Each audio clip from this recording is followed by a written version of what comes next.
Mbote na bandeko balandi nyonso balandaka masolo na biso ya bino ndeko Shora de Sulanga Kongo Alenga. Nzambe apambola bino bonne année, bonne année, bonne année na bandeko nyonso o bazwaka tangu ya kolanda ngai pe bami na ngai na bosani te famille na ngai biologique baye bazali na Congo pe na oyo bazali awa pe na bosani te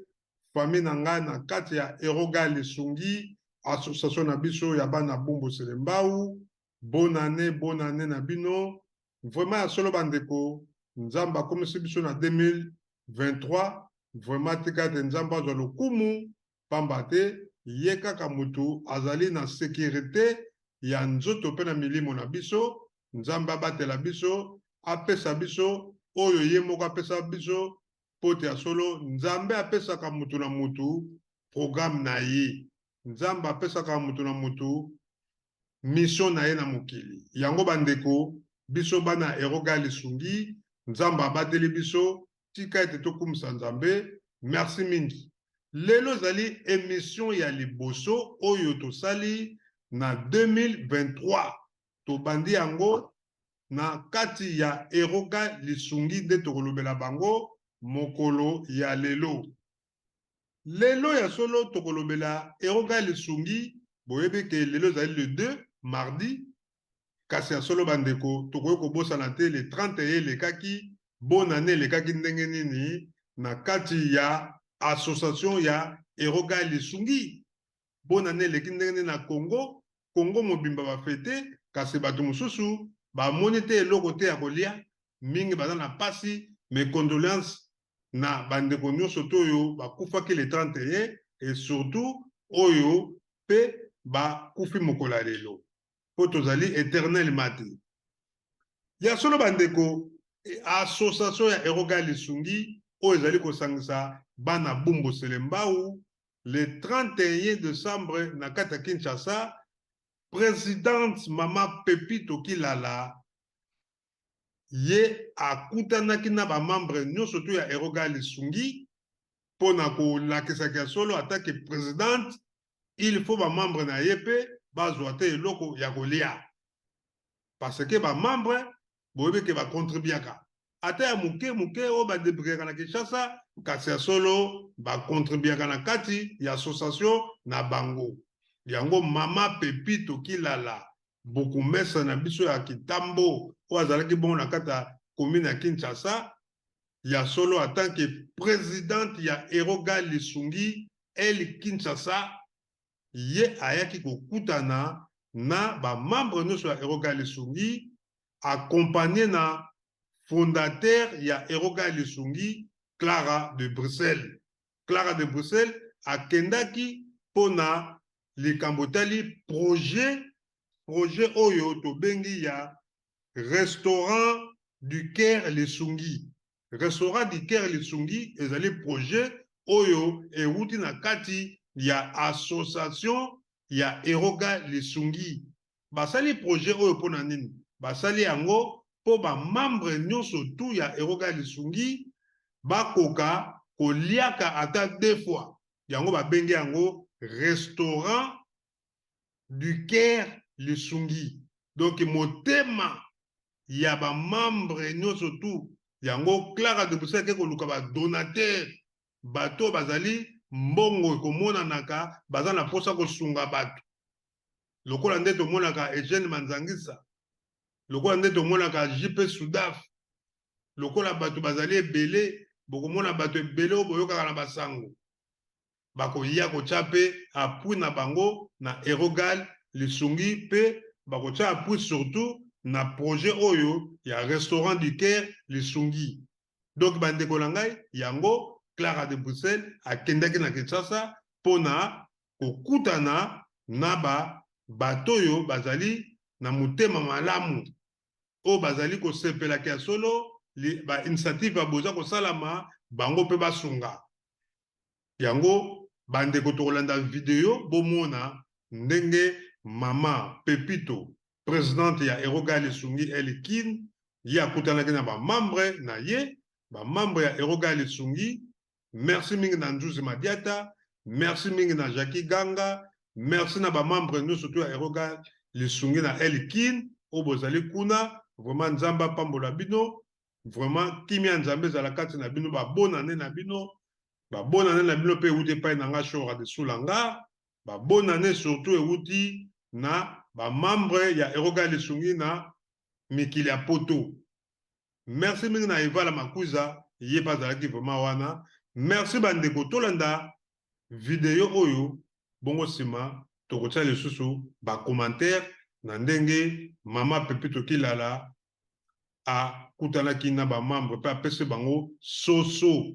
baye kozwa ba soso na bango na ba loso po balia ba fete kitoko. Donc bonne année elekaki kitoko bandeko na ndenga osakala te mobange ya bonne année o elekaki na ba membre ya Erogal Lisungi bandeko ko boya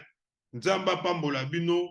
vraiment en tout cas ba membre ya Erogal Lisungi na musala ou boza kosala boso abonné toujours bokota toujours ba ebaza libanda ba ya kokota na Erogal Lisungi tolanda bilili. Merci mingi ya solo Papi Biba tolanda bilili bongo sema on se retrouve après.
Matondo solo bandeko na bandi bolandi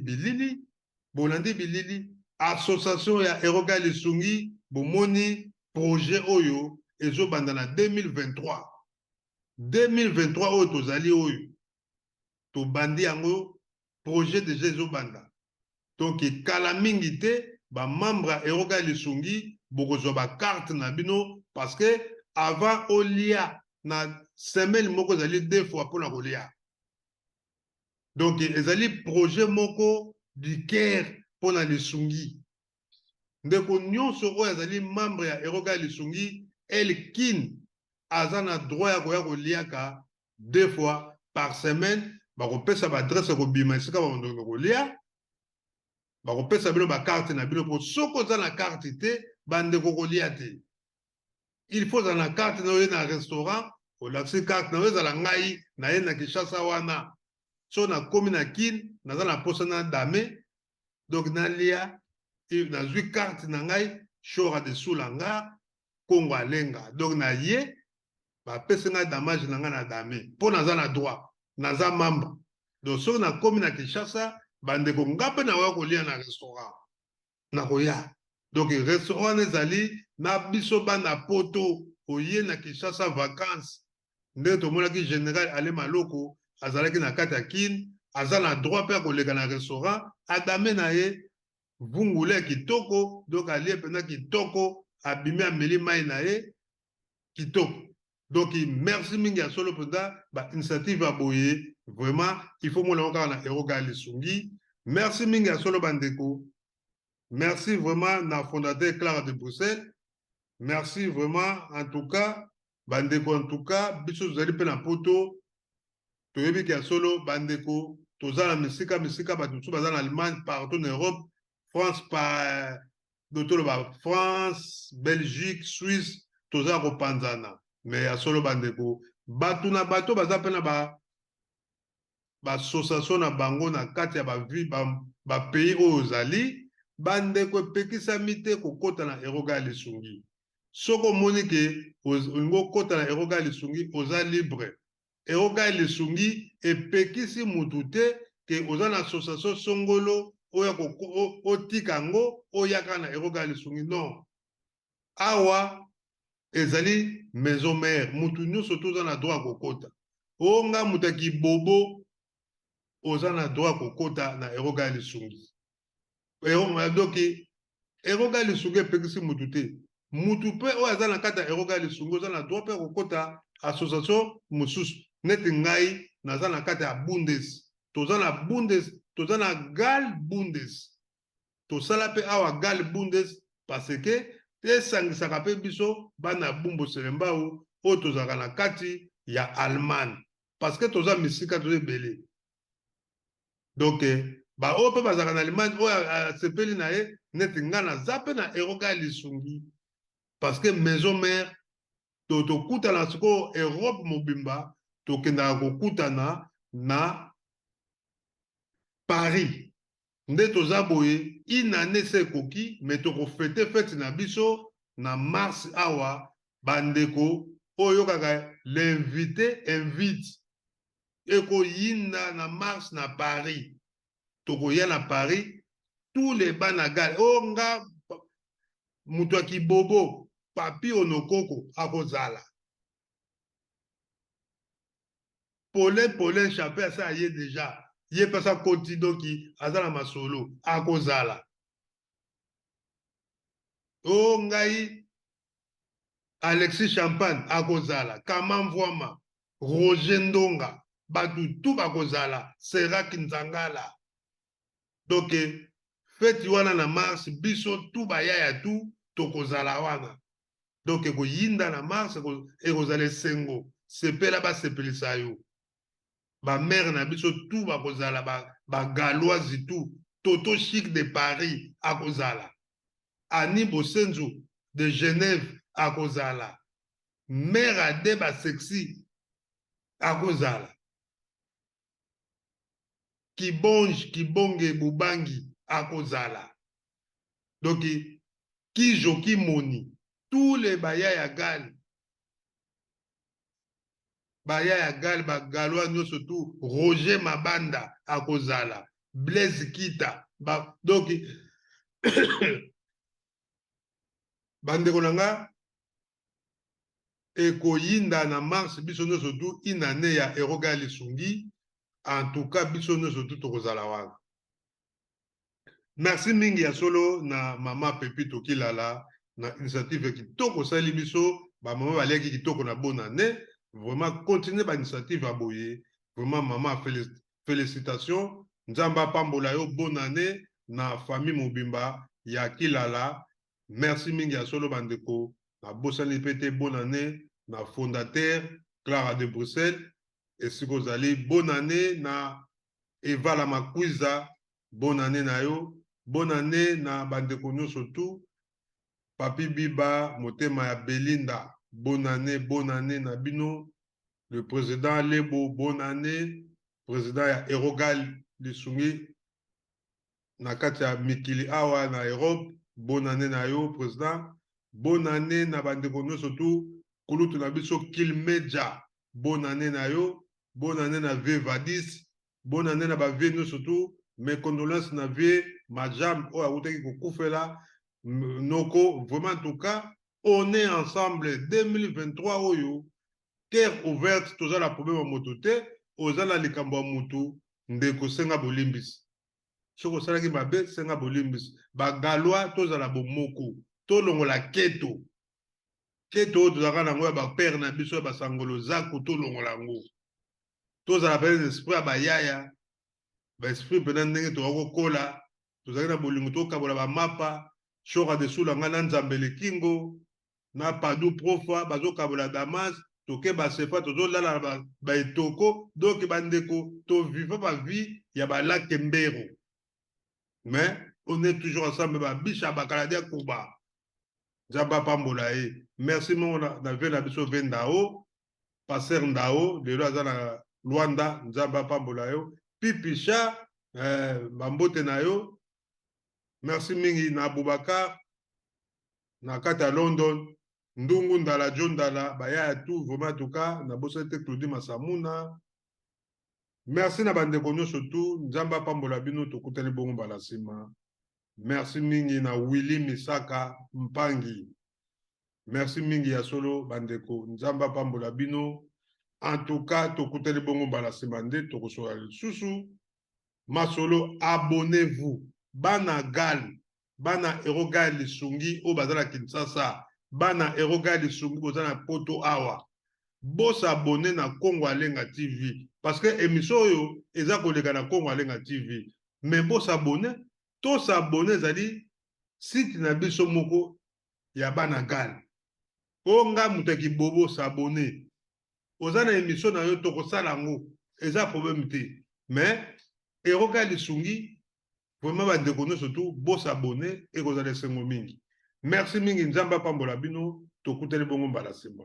merci ingeda